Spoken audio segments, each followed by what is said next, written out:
Superman is finally here. The brand new reboot of the entire DC film universe has officially kicked off in an age where superhero films are in a very strange spot.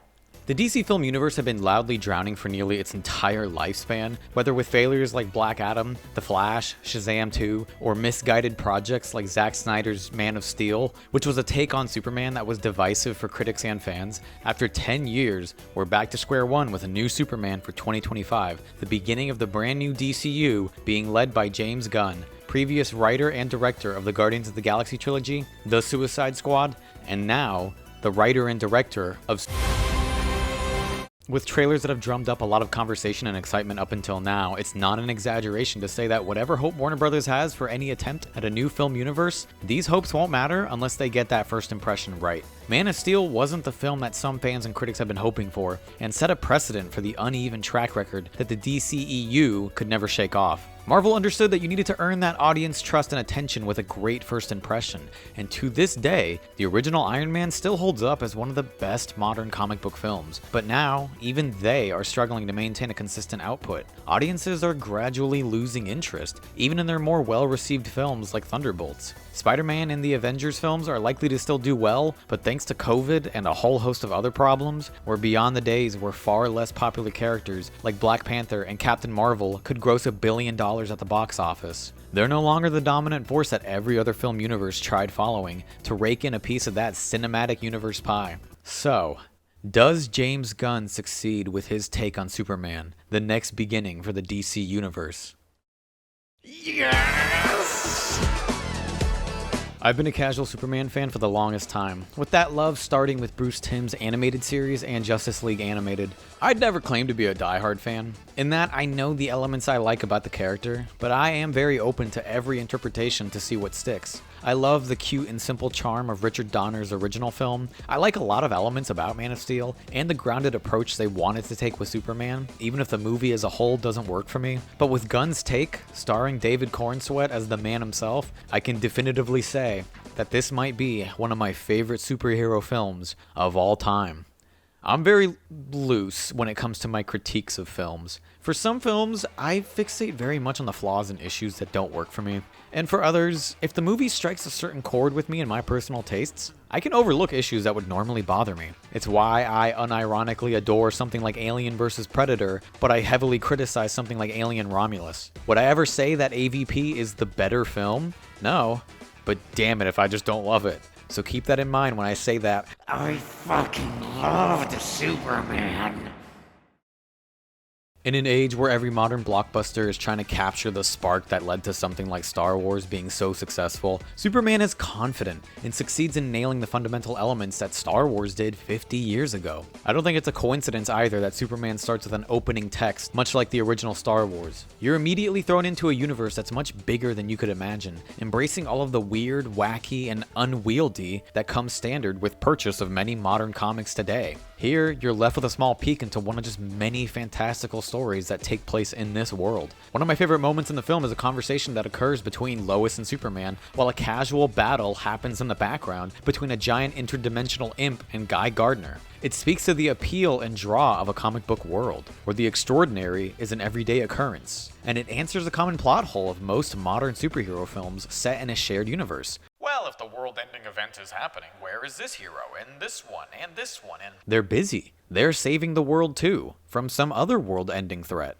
These unique elements of Superman that make it feel so much like a faithful page-to-screen adaptation of a comic book almost lend the movie to having this kind of anti-comic book movie feel. It's so different from almost anything we've seen before, with the closest comparisons I could think of being the Spider-Verse films and Hellboy 2, which is fucking excellent by the way, and you should really go watch it if you haven't had the pleasure. Superman keeps things simple. In a movie filled with so many ideas, action scenes, characters, at times it can come across like 3 movies worth of material condensed into one. It walks the tightrope of almost being overcrowded and overbearing, but it smartly keeps the focus squarely on Clark Kent and the simple yet noble struggle to do as much good as he can in a world that rejects goodness and views it as old-fashioned and outdated. Superman sees complex and morally gray issues as black and white. His naivete acts as his greatest strength and his biggest flaw, and it's why we can so easily attach ourselves to his journey, acting as a selfless force of good that cares only with saving lives and protecting the weak. Every actor breathes a lot of life into their characters, even with some having very limited screen time. But David Corenswet as the Man of Tomorrow shines so brightly in how effortlessly he balances strength and gentleness, confidence and desperation. I think the one thing that everyone who watches this movie can agree on is that this guy gets it. It's impossible to walk away from this movie and not want to be his friend. And Superman, more than anything, is a friend to everyone. It's not to discredit Rachel Brosnahan as Lois, who shares one of the strongest scenes in the film with Corenswet in a 12-minute long back-and-forth interview/argument with Superman and Clark that not only tells you everything you need to know about how Lois and Clark see the world, but most importantly, how they see each other and where natural issues arise in their budding relationship. It's paced and acted so well that it flashes by in what feels like less than 3 minutes and quickly demonstrates how well Gunn understands the characters and how to articulate what makes them so interesting to watch on screen. And then there's Nicholas Hoult as Lex Luthor, which this movie, in foregoing a traditional origin story for Superman, instead acts like an origin story for how Lex Luthor becomes the villain that he is widely recognized as in the DC universe. Lex is so ridiculously evil and likable in this movie, all thanks to Hoult's performance in the script, giving us a villain that takes joy in his hatred and torture of Superman. It goes so far that Lex casually creates a pocket universe and decides to fill that private universe with monkeys, all each typing away at computers 24/7 with the sole purpose of generating fabricated online hate towards Superman, all because of how much he hates him. That is just next level forms of pettiness and hatred that is so insane, it circles back to being genuinely perfect for his character, and further adding to the weirdness that this world embraces. The cinematography has a kinetic energy to it, and Gunn, both practically and with CGI, uses the camera to convey the strength and speed of Superman in clever ways. When he takes flight, there's several points in the film where the camera looks like it's just barely managing to keep up with him and his speed. The filmmaking does as much work as the script to add flavor to the world. The nighttime scenes are also particularly beautiful, with one standout moment featuring Jimmy Olsen on a nighttime walk that at one point looked like it was taken straight from Taxi Driver, which felt like a little whiplash, but in a good way.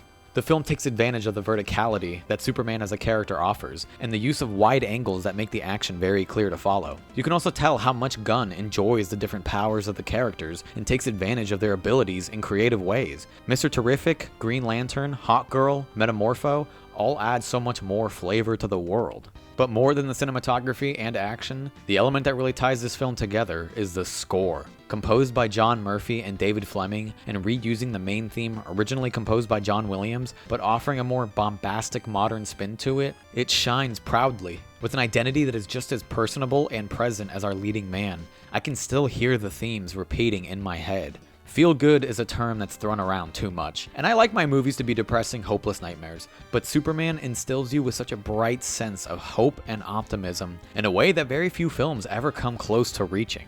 You can't help but walk away with the biggest grin on your face. I was initially skeptical about James Gunn's capabilities, not that he wouldn't deliver something enjoyable given his track record, but more so that Superman is a very different character from all of his previous films. If you had any concerns that Gunn would inject too much of that more punk style from Guardians or Suicide Squad, then I think you'll be as pleasantly surprised as I was to find that this film is very much a Superman film. It takes itself seriously when it needs to. It leans far more into the inherent cheese and camp of Superman without sacrificing any interesting character or dynamics. And it doesn't sacrifice any serious dramatic moments for the sake of a joke. It's earnest in a way that many modern blockbusters are afraid to be. It embraces the wonder of comic books without feeling the need to poke fun at them. It's very clear that James Gunn loves the character of Superman and wants to show every side of him. The friend, the cornball, the god, and the hero. I mean, there's a moment where Superman, in the middle of a disaster, takes a second to stop and save a squirrel. And right there, I knew that James Gunn knew exactly what he was doing with this film and this character. I can't help but now think about the current state of superhero films and how much more bland they feel now with hindsight. Superman feels like the energy and creativity for comic book films in much the same way that the original Spider-Verse was for 3D animated films, paving the way forward for a brand new style and rhythm that had been rarely seen in the genre. It feels new, in a way that we haven't seen in a live-action comic book film since Iron Man and The Dark Knight reinvented the formula. Superman proudly soars alongside those two, setting up a future that feels exciting again. I don't like giving numbered scores to films, and I hesitate to give almost any film a 10 out of 10, but I genuinely can't name a single thing about Superman that I didn't like. I know that many people have flaws with some of the pacing, structure, changes to some important characters and backgrounds, and debates on whether the film is crushed under the weight of some of the greater themes it tries tackling. I'm aware of all of these valid criticisms, but to me, it pins down an element that I think has been lost in the great comic book film race of the 2010s. The greatest appeal of superheroes is that at the end of the day, we aspire to be like them, to have fantastical powers and use those powers to better the lives of others and act as a positive change on the world. We spent so much time telling stories of flawed, extraordinary individuals, overcoming their differences and personal struggles in order to achieve a common goal or defeat some grand threat, but we've been slowly losing that one fundamental truth. Superheroes are first and foremost heroes. Those who choose to do good with the gifts they have. We look up to them. That's even the tagline for many of the posters for the film. This film and every element comes together in a way that I would have never expected to love as much as I do. I've never been the biggest fan of Gunn's work for the most part, but this movie blew me away and is far and away my favorite of his entire filmography. Gunn gives us a hero that we can look up to with optimism and hope. Leave it to Superman to remind us all of what a superhero film could and should be.